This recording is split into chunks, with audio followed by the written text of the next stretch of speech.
Livro de Daniel, capítulo 3. Daniel, capítulo 3, a partir do verso 1, versão Ara.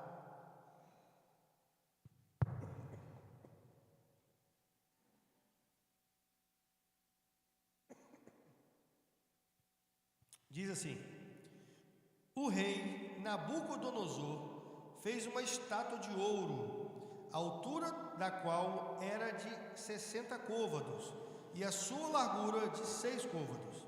Levantou-a no campo de Dura, na província de Babilônia.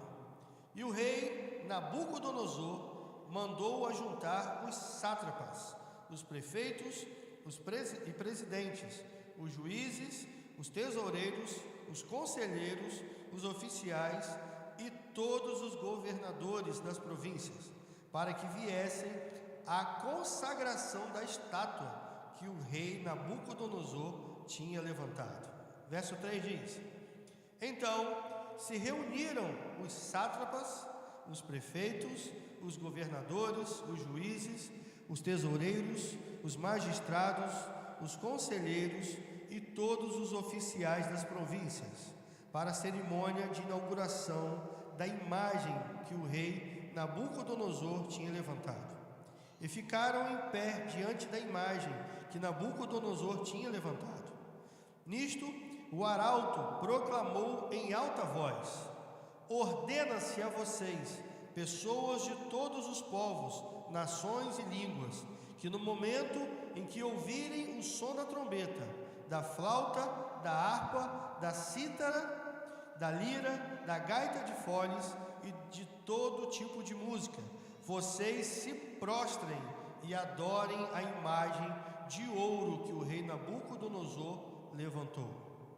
Quem não se prostrar e não adorar será no mesmo instante lançado na fornalha de fogo ardente. Agora vamos pular ainda no capítulo 3, no verso 13.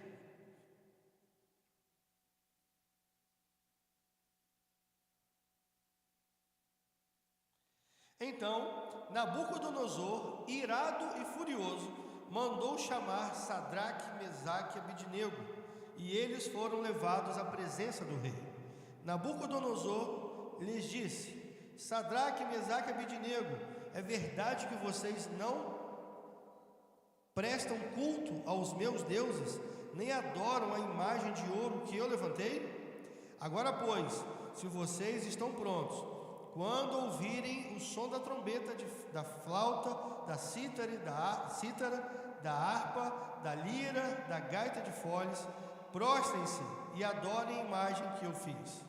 Mas, se não adorarem, serão no mesmo instante lançados na fornalha de fogo ardente. E quem é o Deus que os poderá livrar das minhas mãos? Sadraque, Mesaque e Abidnego responderam ao rei: ó Nabucodonosor, quanto a isto, não precisamos nem responder. Se o nosso Deus, a quem servimos, quiser nos livrar-nos, ele nos livrará da fornalha de fogo ardente e das suas mãos, ó rei. E mesmo que ele não nos livre, fique sabendo, ó rei, que não prestaremos culto aos seus deuses, nem adoraremos a imagem de ouro que o Senhor levantou. Agora no verso 23. E os 3 homens, Sadraque, Mesaque e Abidnego, caíram amarrados dentro da fornalha de fogo ardente. Em seguida, o rei Nabucodonosor, muito espantado, se levantou depressa e perguntou aos seus conselheiros: não eram 3 os homens que amarramos e jogamos no fogo? Eles responderam: é verdade, ó rei. Verso 25 diz: mas o rei disse: eu, porém, estou vendo 4 homens soltos, andando no meio do fogo. Não sofreram nenhum dano, e o aspecto do quarto é semelhante a um filho dos deuses. Só até aí. Irmãos, o mundo que nós vivemos está muito carente de referências, boas referências. O que nós mais vemos nos dias de hoje são péssimas referências, péssimos exemplos. Vou te contar algo que aconteceu hoje. Estávamos levando minha irmã e minha mãe para passear, estávamos no ônibus E quando nós entramos no ônibus, uma senhora estava na primeira fileira. E eu fiquei muito feliz no primeiro momento que aquela senhora tirou um panfletinho, um folhetinho e começou a evangelizar dentro do ônibus. Entregou o panfleto para a Kelly, entregou a pastora Xana e começou até a evangelizar a gente. E eu achei tão legal aquilo, a iniciativa dela de falar do amor de Deus, falar de Jesus. Agora, irmãos, existe uma diferença muito grande entre falar com palavras e você ter a atitude de alguém que serve a Jesus. Alguns minutos depois de entregar o panfleto, aquela mulher, instruindo um casal de turistas gringos, falou assim: quando vocês voltarem, vocês podem falar que vocês são nativos, vocês vão ter desconto. Ou seja, aquela mulher mandando o casal de gringo mentir só para ter desconto na balsa de Porto para cá. E eu fiquei meditando nisso, eu estava com essa palavra no meu coração. Eu fiquei pensando nisso, irmãos. Nós estamos carentes de bons exemplos. Nós conhecemos, você vai lembrar de alguém que fala muito bem, que sabe mandar, que sabe executar uma tarefa, mas não sabe ser um seguidor de Jesus, alguém que é um bom exemplo. Estamos carentes de bons exemplos. Há muito tempo atrás, até antes mesmo da minha época, tinha uma frase que dizia assim, que os pais falavam: faz o que eu mando e esquece o que eu faço. Ou seja, eu não preciso ser exemplo para você, eu não preciso acertar, mas você tem que acertar. É aquele pai que briga com o filho que está xingando, mas o próprio pai xinga. Estamos carentes de bons exemplos. Na nossa nação, eu posso te dar vários exemplos de pessoas que são péssimos exemplos para a gente. Mas hoje eu quero falar de 3 jovens, de 3 homens: Sadraque, Mesaque e Abidnego, que de fato representam um tipo de crente que nós precisamos ter como referência, irmãos. Nós precisamos ter esses 3 jovens como referência para as nossas vidas. A Bíblia nos ensina que o rei Nabucodonosor construiu uma estátua, e a ordem do rei era: quando vocês chegarem diante da estátua e ouvirem a música, todos vocês devem se prostrar diante dela. Vocês vão adorar a minha imagem. Eu sou o rei Nabucodonosor. E a Bíblia diz que 3 jovens, Sadraque, Mesaque e Abidnego, diante de toda aquela multidão, todos se prostraram, menos eles. Isso reflete os dias de hoje, irmãos. Sabe por quê? Tem muito crente se dobrando diante de muitas coisas. Tem muito cristão se dobrando diante de coisas que de fato não glorificam a Deus. Sadraque, Mesaque e Abidnego, eles tiveram uma experiência sobrenatural com Deus. Por quê? Porque eles se recusaram a se dobrar, a se prostrar diante da estátua do rei. E o rei ficou sabendo, eu pulei alguns versículos para ser mais rápido, e o rei ficou sabendo, mandou chamar os 3, e falou assim: Sadraque, Mesaque e Abidnego, por que vocês não querem se prostrar? E eles já responderam, falaram assim: não precisa nem te responder nada, nós não precisamos nos justificar. Aí ele falou: vou dar mais uma chance para vocês.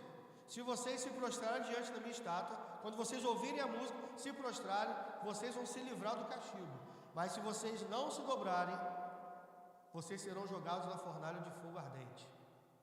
E a Bíblia diz que tempos depois, toca-se a música e eles não se dobram, eles não se prostram diante da estátua do rei. Antes de continuar, eu quero abrir um parênteses e te fazer uma pergunta: o que a estátua do rei significa na sua vida? Ali, Sadraque, Mesaque e Abidnego foram induzidos ou motivados a se prostrar diante de uma estátua.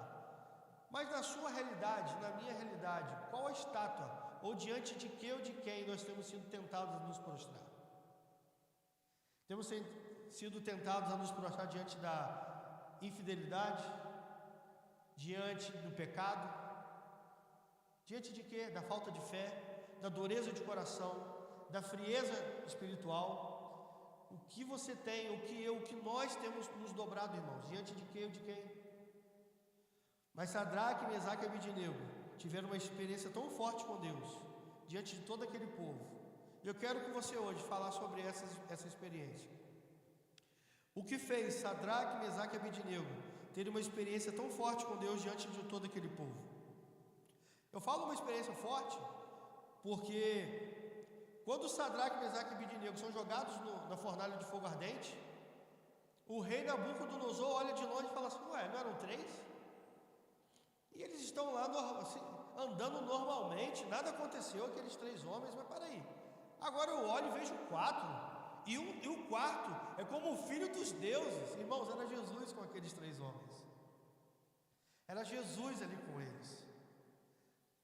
E o rei Nabucodonosor, no final da história, vou resumir para você, para nós entrarmos no desenvolvimento do texto, ele declara algo: bendito seja o Deus de Sadraque, Mesaque e Abednego. Agora, irmãos, as pessoas que convivem comigo e com você estão glorificando o nosso Deus? A experiência que esses 3 homens tiveram marcaram muito a vida, não só deles, como de todo aquele povo e, acima de tudo, do rei. O rei se achava um Deus, irmãos, a ponto de fazer uma estátua, falando para todo mundo se dobrar diante da estátua dele. Mas Sadraque, Mesaque e Abednego, primeira coisa que eles fizeram, eles foram fiéis pelo que Deus é, não pelo que Deus podia fazer.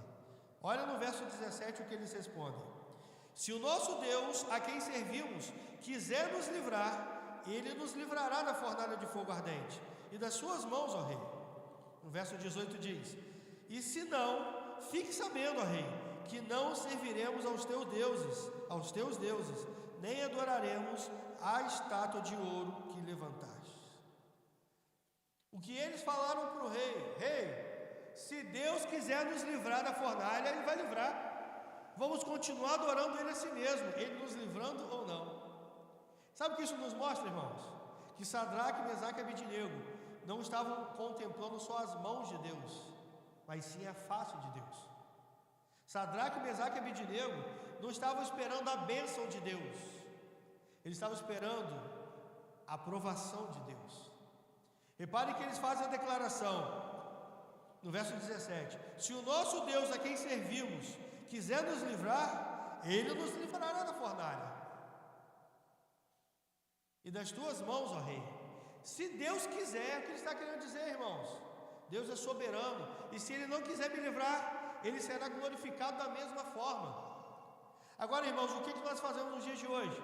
Senhor, se o Senhor me abençoar com um carro novo, eu dou uma oferta generosa para o Senhor. Senhor, se o Senhor salvar aquela pessoa, eu faço isso, eu dou 10 cestas básicas para a igreja. Senhor, se o Senhor fizer isso aqui, eu vou honrar o Senhor dessa forma. Irmãos, nós estamos esperando Deus fazer algo para nós honrarmos a Ele.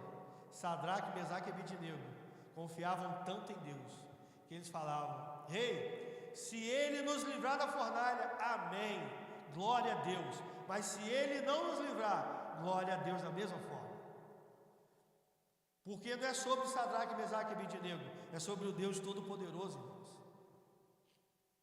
Existem momentos que nós nos colocamos acima de Deus, como pessoas mais importantes do que o próprio Deus. Mas Sadraque, Mesaque e Abednego foram fiéis pelo que Deus é e não pelo que Deus pode fazer. Se você ficar esperando glorificar a Deus só quando Ele faz algo por você, você vai ser como uma criança mimada, que quando o pai faz, abraça o pai, diz que ama o pai, mas quando o pai não faz, emburra a cara. Mas se você está preocupado em glorificar a Deus, em adorar a Deus, independente do que Ele faz,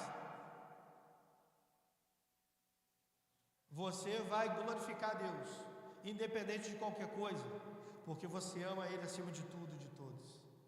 Sadraque, Mesaque e Abednego, eles declararam ali, não com palavras, que não eram as bênçãos que faziam diferença para eles, e sim o poder do Deus Todo-Poderoso. Não existiam condições impostas para que eles fossem fiéis a Deus. Irmãos, precisamos agir por fé, não por vista. nós precisamos glorificar a Deus. Deixa eu te falar algo. Eu não sei qual o momento que você está passando, mas eu quero te dar um conselho. Se você estiver passando um momento muito bom da sua vida, glorifique a Deus, adore a Deus. Mas se você estiver passando por um deserto, um tempo difícil, um tempo de dor, de sofrimento, glorifique a Deus, adore a Deus, porque não são as bênçãos que tem que te motivar a glorificar a Deus, é o próprio Deus que tem que te motivar, é a pessoa de Jesus, é a vida de Jesus, é a sua fé em Deus que vai fazer você viver todos os dias glorificando a Ele. Mas pastor, eu não estou vendo. Você não precisa ver, você precisa crer. Pastor, eu não vi o meu milagre chegar. O maior milagre você já tem, a certeza da salvação.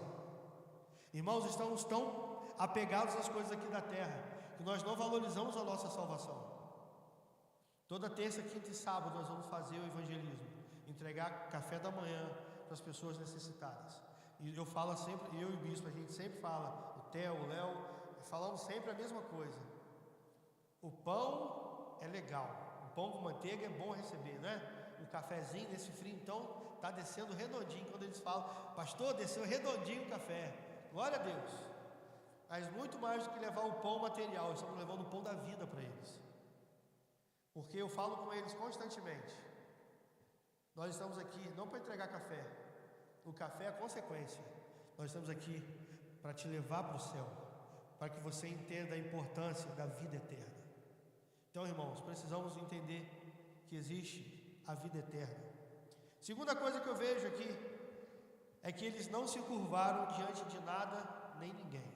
No verso 18 diz: e mesmo que ele não nos livre, fique sabendo, ó rei, que não prestaremos culto aos seus deuses, nem adoraremos a imagem de ouro que o Senhor levantou. Irmãos, vivemos um tempo onde os crentes se prostram diante de tudo e de todos.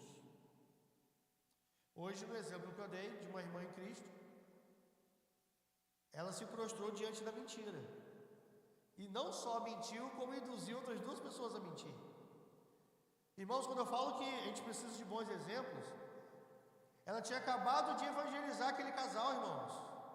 Ela deu um panfletinho dizendo que Deus transforma vidas, mas não transformou a dela. Ela se prostrou diante da mentira, porque ela acabou de falar com um folhetim que Deus transforma, mas ela mostrou que a vida dela não estava transformada. Irmãos, ninguém é perfeito. Eu não estou pregando perfeição aqui. Mas se um dia nós fomos conduzidos a confessar Jesus como nosso único e suficiente Salvador, algo deve ter acontecido na minha vida e na sua, irmãos. Todos nós estamos num processo. Ninguém aqui é perfeito. As pessoas lá fora olham para os crentes e falam assim: ué, mas crente não é perfeito? Ô crente, você errou. Não, irmãos, nós somos imperfeitos. Mas existem coisas que são muito básicas para nós errarmos. Como uma pessoa acabar de evangelizar e logo depois mandar mentir. Diante de que nós temos nos prostrado, irmãos? Diante de que? É do pecado. É o pecado que tem feito eu e você ficarmos prostrados. Todas as vezes que nós pecamos, nos afastamos de Deus, irmãos. É o dinheiro. O dinheiro tem te feito se prostrar diante dele.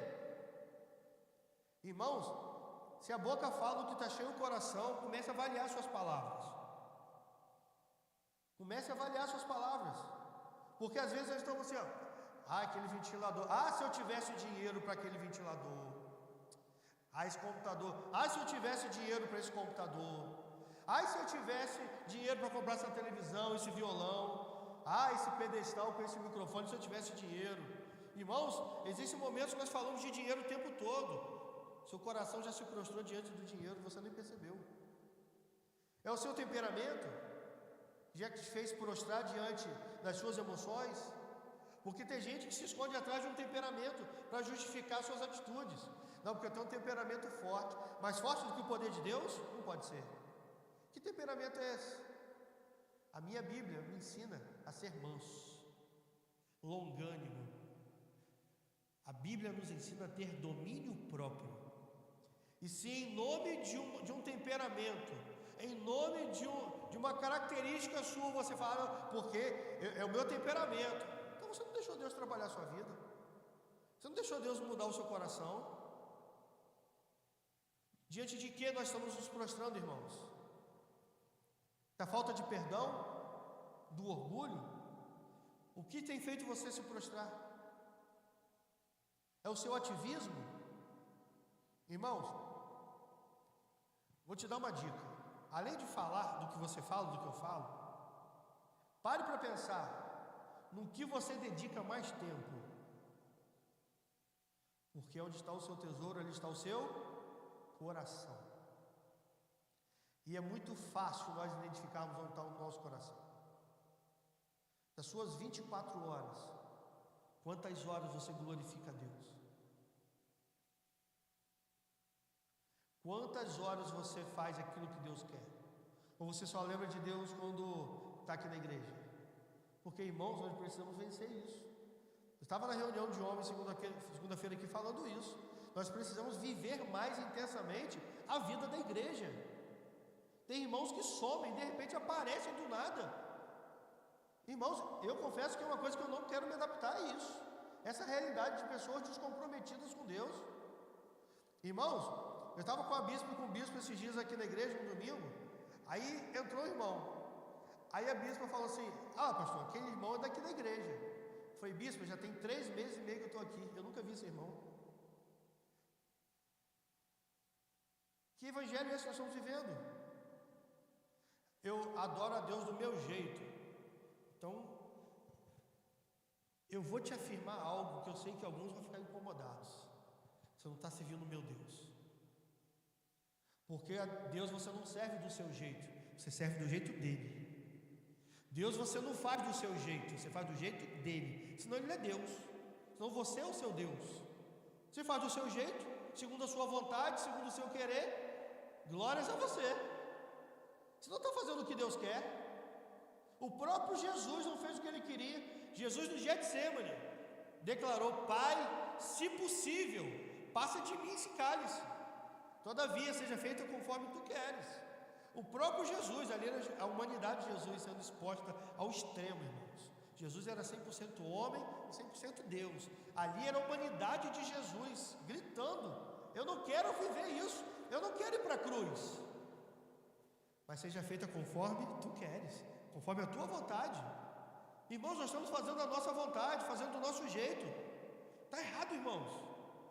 Servir a Deus do meu jeito, do seu jeito. Ou a sua vontade é boa, perfeita e agradável? Porque a minha não é. Mas a de Deus é boa, perfeita e agradável. Está na sua Bíblia, está na minha. Nós estamos insistindo em fazer do nosso jeito. E quando fazemos do nosso jeito, nos prostramos diante de outras coisas e pessoas, e não diante de Deus. Diante de que você tem se prostrado? Nas lutas? O que tem feito você se prostrar, irmãos? E por último, eles confiaram única e exclusivamente em Deus. Em quem você confia? Naquele mês que você está apertado financeiramente, o que você faz primeiro? Você ora para que Deus mande recursos? Ou você procura aquele amigo seu dinheirudo que pode te ajudar? O que você faz primeiro? Você vai buscar recurso no dono do ouro e da prata, ou no agiota, que você sabe vai te emprestar um dinheiro com um jurinho baixinho? Em quem você confia? Irmãos, em quem nós temos confiado? Quando você está doente, passando por alguma coisa, irmãos, nada contra a medicina. Deus usa os médicos, Deus usa a medicina, Deus usa os remédios. Mas o que você faz primeiro? Eu estou te falando isso porque quando eu estava gripado, há 3 semanas atrás, eu fui me ligar nisso. Eu percebi que eu fui orar já no 3º dia da minha gripe. E eu pedi perdão a Deus. Eu falei: Senhor, não orei. Eu estou aqui preocupado com o xarope da Vângela, com o xarope da bispa. Estou preocupado com o xarope que o farmacêutico, o médico receitou. Eu estou preocupado com a injeção de bezetacil que eu tomei, se vai fazer efeito. Mas eu não me preocupei em buscar o médico dos médicos. Está errado, irmãos. Está errado. Ou Deus é o seu Deus de verdade, o seu Senhor de verdade, ou não é. Sadraque, Mesaque e Abednego nos ensinam isso. Verso 16 diz: Sadraque, Mesaque e Abednego responderam ao rei: Ó Nabucodonosor, quanto a isto, não precisamos nem responder. Verso 17 diz: Se o nosso Deus a quem servimos quiser nos livrar, ele nos livrará da fornalha de fogo ardente e das suas mãos, ó rei. No verso 28 do capítulo 3 ainda diz: Falou Nabucodonosor e disse: Bendito seja o Deus de Sadraque, Mesaque e Abednego, que enviou o seu anjo e livrou os seus servos que confiaram nele. Irmãos, não só o rei, mas as pessoas mais importantes daquela época. Vou ler para você. Sabe quem testemunhou isso? Vamos lá. Sabe quem testemunhou tudo isso? Os sátrapas, os prefeitos, os governadores, os juízes, os tesoureiros, os magistrados, os conselheiros e todos os oficiais das províncias. Todos os homens mais importantes da época testemunharam do poder de Deus na vida de Sadraque, Mesaque e Abednego. Sabe por quê? Porque eles não se dobraram diante da estátua do rei. Na verdade, eles não se dobraram diante de tudo aquilo que não era de Deus. Sabe quanto que aquela sociedade lá fora vai ser impactada? Quando eu e você nos posicionarmos. Quando eu e você, de fato, irmãos, nós fazemos tanta questão em sermos bons profissionais, em falarmos bem sobre tantas coisas, mas não estamos nos preocupando em ser testemunhas vivas do poder de Deus. O rei Nabucodonosor, quando olhou a primeira vez, falou assim: vou ver só os ossos desses 3 jovens queimando lá dentro da fornalha. Mas quando ele olha, vê os 3 livres andando lá dentro, passeando lá dentro, livres de tudo. Irmãos, eu fico imaginando quando tiraram Sadraque, Mesaque e Abednego da fornalha de fogo. Eu fico imaginando a cara do rei. É claro que aqui, no verso 28 eu já li, quando ele declara: Bendito seja o Deus de Sadraque, Mesaque e Abednego. Mas eu fico imaginando o momento onde eles chegaram perto de Sadraque, Mesaque e Abednego, esperando que até os pelinhos do braço fossem tostados. Irmãos, eles saíram intactos. Quer sair intacto da luta que você está passando? Não se dobre diante de nada. Glorifique a Deus em tudo. Não se proste diante de ninguém, a não ser diante do Deus Todo-Poderoso. Não se preocupe, porque Ele vai te livrar da fornalha. E mesmo que não livre, Ele continuará sendo Deus e vai ser glorificado da mesma forma, irmãos. Sabe qual é o nosso problema? Nós queremos esperar a bênção, algo acontecer. Irmãos, algo já aconteceu há 2024 anos atrás. Jesus morreu na cruz, levou os nossos pecados para nos proporcionar a vida eterna. E nós estamos esperando um grande milagre, um grande acontecimento. Já aconteceu, irmãos? Já aconteceu. Você é salvo, amém? Você vai para o céu, amém? Você quer alegria maior do que essa? Você quer motivo maior do que esse para você se alegrar? Mas nós estamos esperando algo acontecer para nós glorificarmos a Deus. Glorifique a Deus em tudo. Está comendo ovo? Glorifique a Deus. Está comendo um contrafilé na airfry? Glorifique a Deus. Está andando de ônibus? Glorifique a Deus. Está andando no carro zero? Glorifique a Deus. Casou? Vai casar. Está casado? Glória a Deus, glorifique a Deus. Está solteiro, encalhado, irmãos? Glorifique a Deus. Deus deve ser glorificado em tudo. Nós estamos preocupados com o que Deus vai fazer. Irmãos, Deus já fez. Deus já fez. Quero te convidar a ficar de pé.